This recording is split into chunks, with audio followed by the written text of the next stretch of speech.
Wells Fargo is the bad bank on the block right now, but Jim Sinegal of Morningstar is here to give us a few views on what's going on here. Good to have you on the show. Thanks for having me. So as an analyst, what are you bracing for here with Wells, or what are you particularly watching?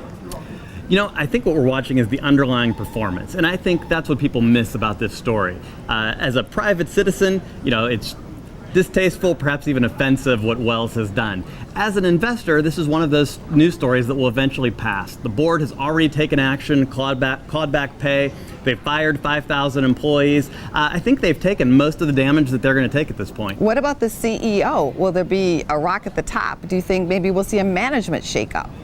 You know, they've already clawed back a lot of his pay, and they've cut his salary completely while the investigation is going on. He's done a great job over the last 10 years, aside from this scandal, managed the bank through the financial crisis, bought Wachovia. It's been an outstanding performer. I think it's hard to hold his feet to the fire too much for this one relatively isolated incident. Elizabeth Warren, though, that senator on Capitol Hill, she is really calling for him to resign. And I think there's a lot of consumers out there that would like to see him go as well. Will those loud voices be enough? You know, I don't think they'll be enough to push him out.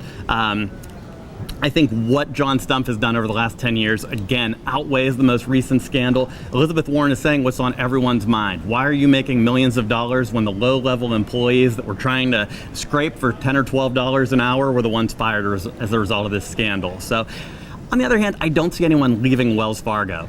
No one likes their bank, no one likes their cable company. It's hard to see how this affects Wells' actual business. I don't see consumers fleeing to the other big banks, which have had their own problems. Is this turning into one of those classic cases of what's great for Wall Street is not so fine for Main Street? That's exactly right to some extent, but the other thing to remember is that Wells actually didn't make a lot of money with these fraudulent accounts. They were making somewhere between $2 and $25 per account, depending on how you do the math. It costs about $200 to $300 a year to service a checking account. So this was not only bad for consumers, it was bad for Wells' profits. The company is saying by October 1st, it will stop any of these aggressive sales tactics. Is that good enough? I think it is at this point. One thing Wells has done well over time is cross-selling. This was one area where it went too far, but Wells has a very low cost of deposits because, for the most part, people actually like doing business with Wells. These problems, to a large extent, were isolated in the Southwest. Actually, Wells' customer service ratings are above average in every area of the country except the Southwest. So we think it's geographically isolated. We don't see a wholesale change in business practices needed. Wells was the largest bank by market cap and has come down. So is it still the biggest bank out there, though, in your mind as an analyst?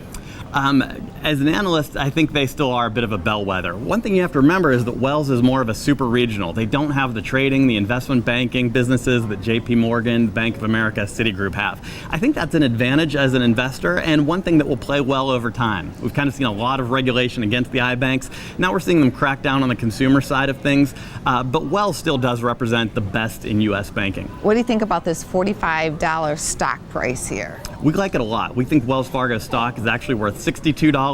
Again, we think this is a very temporary issue, one that's not going to affect the business long term, and we think investors should think hard about buying the stock. The other thing to remember is there's a 3.25% dividend yield on the stock right now.